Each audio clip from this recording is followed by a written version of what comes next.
Hoje, vamos mergulhar numa ideia que é, no mínimo, desconfortável. Uma crítica profunda ao atraso histórico de Portugal, inspirada no trabalho de Nuno Palma. A grande questão não é se Portugal está atrasado, isso é mais ou menos um dado adquirido. A verdadeira questão é porquê. E a resposta, preparem-se, pode ser bem mais perturbadora do que aquilo que costumamos pensar. Para começar, vamos virar completamente a nossa perspectiva habitual. Em vez de olharmos para o atraso como uma espécie de acidente de percurso ou uma sucessão de azares, vamos explorar uma hipótese muito mais radical.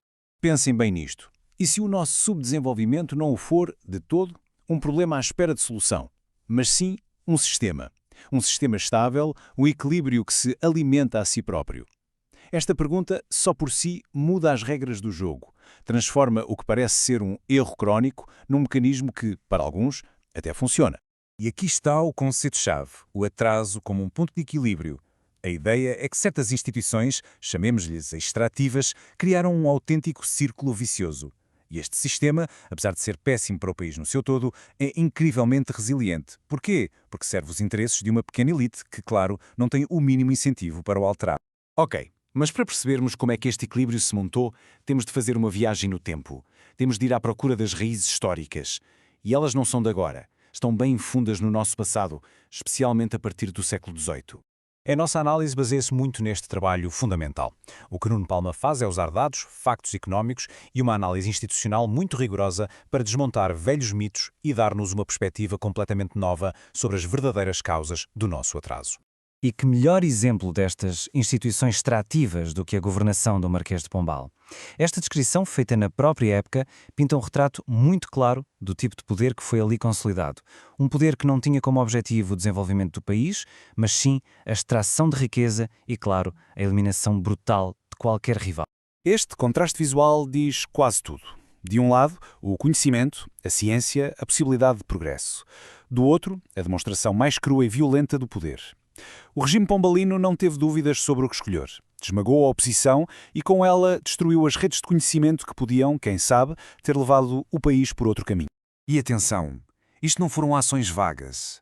Foi um desmantelamento sistemático. Destruir a educação, perseguir a inovação, controlar a informação e usar a máquina do Estado para benefício próprio e da sua família. O resultado? Um déficit de capital humano, de gente qualificada, que se iria sentir durante gerações. Muito bem.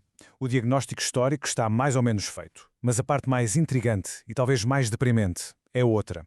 Porque é que estes padrões se repetem vezes sem conta? Porque é que, enquanto nação, parecemos incapazes de aprender com os nossos próprios erros? Ora, basta olhar para o século XIX. Longe de ser a tal era de progresso liberal que às vezes se pinta, foi um período de caos absoluto. Bancarrotas, golpes de Estado, guerras civis, as instituições eram tão frágeis, tão instáveis, que qualquer tentativa de reforma era simplesmente engolida pelo turbilhão. Era impossível aprender ou corrigir o que quer que fosse. E mesmo quando tivemos um plano de modernização como o fontismo, a lógica de base continua a ser a mesma. Investiu-se em cimento e em linhas de comboio, coisas que se veem e que dão bons contratos. Mas o investimento essencial, o que não se vê, na educação, nas pessoas, esse foi ignorado. O resultado, uma dívida gigante, sem o crescimento económico que a justificasse. Porque não havia gente qualificada para tirar partido das novas infraestruturas. E o mais fascinante é que isto não é uma análise feita agora, com a distância do tempo. Em 1881, os próprios industriais já se queixavam disto mesmo. A falta de capital humano era vista como um obstáculo gritante à industrialização. Quer dizer, o problema foi diagnosticado na altura, mas o sistema foi totalmente incapaz de o corrigir. A não aprendizagem em direto. Para aprofundarmos esta análise, vamos usar uma espécie de caixa de ferramentas com 3 lentes teóricas. Elas vão ajudar-nos a focar as razões desta incapacidade crónica para aprender. Com isto, passamos da descrição histórica para um enquadramento mais analítico, que nos vai permitir perceber melhor os mecanismos por detrás desta falha contínua. Estas 3 lentes vêm das ideias de filósofos e pensadores muito diferentes. Karl Popper, com a sua ideia sobre a correção de erros, Carl Deutsch, que estudou os fluxos de conhecimento, e Nassim Taleb, com o seu conceito de ter skin in the game, ou seja, arcar com as consequências das próprias decisões. A lente de Popper mostra-nos, no fundo, um sistema fechado. Quando se pune a crítica, como Pombal fez, ou quando a instabilidade política torna impossível avaliar os resultados de uma política, a sociedade perde a sua capacidade mais vital, a de se autocorrigir. É um sistema que está desenhado para não aprender com os seus falhanços. Já a lente de Deutsch foca-se naquilo a que podemos chamar o hardware da inovação. Ao expulsar os jesuítas, ao fechar universidades, Portugal não perdeu apenas umas quantas escolas, perdeu a sua rede de processamento de informação. É como cortar a circulação sanguínea de uma sociedade. Sem conhecimento a fluir, não há novas ideias, não há soluções, há estagnação.